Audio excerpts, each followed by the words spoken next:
Guys, so today nato sa garden kaya itong i-check ang mga utan nga nakakaroon. So, let's go!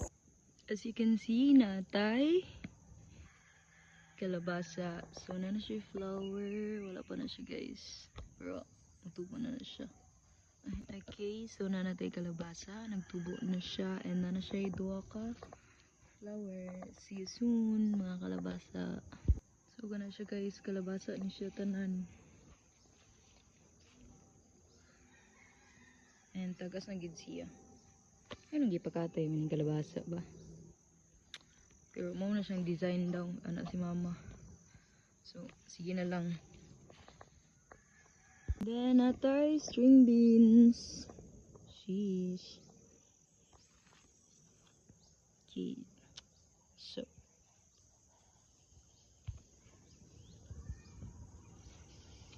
sagbot na kitong garden guys. Hindi na gini siya basukan utro. Napod tayo ang palaya no. So nag-start na siya og pamulak and need na to siya ipakatay.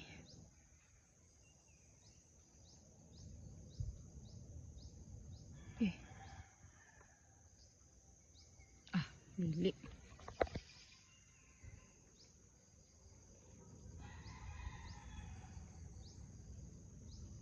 Dili siya guys. Bana na siya. Ang tuyok. So itong ipanak dari. Okay. Okay.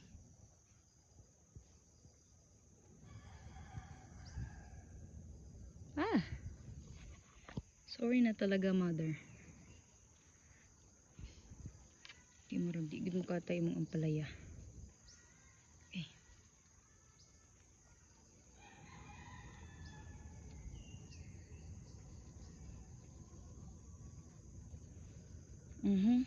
Let's go. Good na siya. Good.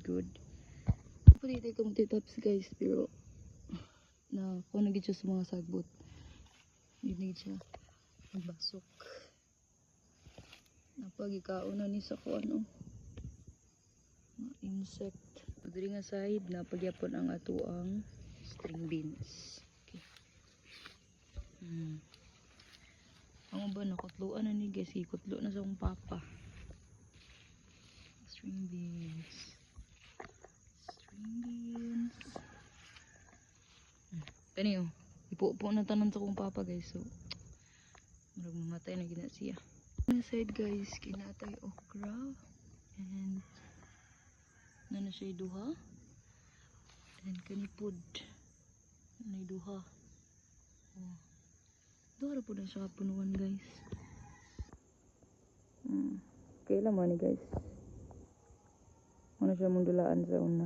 So, more to siya ang mga utan karon. So, basin next week na nasa madugang or na nasa magtubo. Thank you for watching.